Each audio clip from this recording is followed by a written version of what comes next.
तो हेलो दोस्तों। मैं अभी हूँ टेक्स्ट बुक पे। मैंने अभी एक मॉक दिया था 11 अप्रैल 2022 का, शिफ्ट 3 है।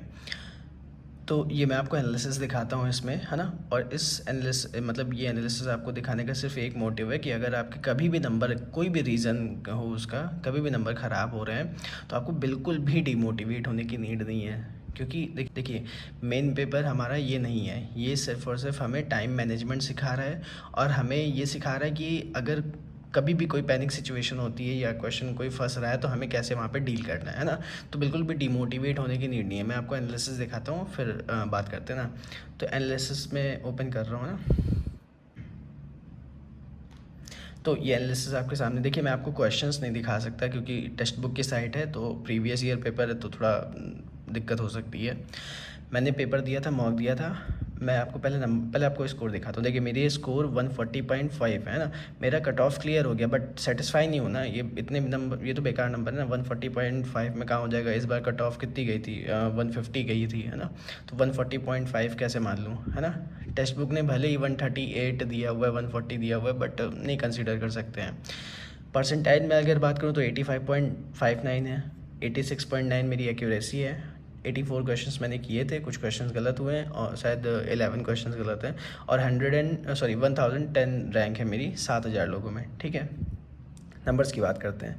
जैसे मेरा रीजनिंग में 44 मार्क्स है ना। मैंने किए थे कितने, 22 अटैम्प्ट किए थे। और मेरे जीएस में 25 मार्क्स है। ठीक है, 25 ठीक है, बहुत है। मतलब अगर 30 आते हैं, 25 to 30 आ रहे हैं तो ठीक है, कोई दिक्कत नहीं है।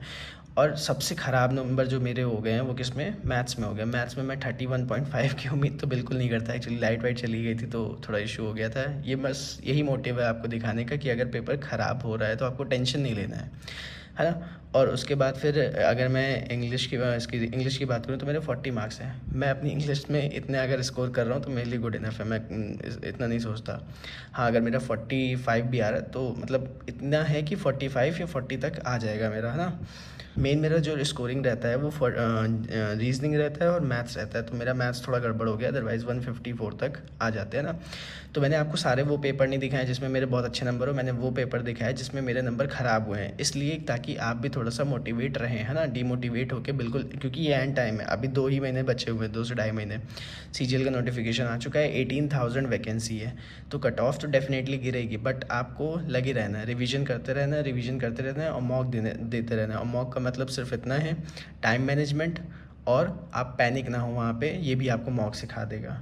और अगर मैं इसमें बात करूँ तो इसमें काफ़ी चीज़ें भी बताई हुई है, वो सब आप देख सकते हैं अगर टेस्ट देंगे। अच्छा, मैं 154 कंसीडर करके चल रहा था कि आएंगे मेरे इस पेपर में, बट मैथ्स ख़राब होने की वजह से दिक्कत हो गई। अगर मैं 154 पे होता तो मैं रैंक एक्चुअली देखना चाह रहा हूँ कि कितनी होती है।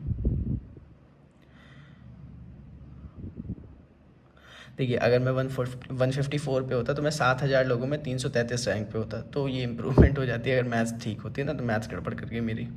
और उसके बाद फिर ये टॉपर से कंपैरिजन किया हुआ है कि 188 हैं टॉपर के मार्क्स, है ना। और मेरे 140.5 है। मुझे टॉपर नहीं बनना है, बट एक वैकेंसी चाहिए, बस इतना है।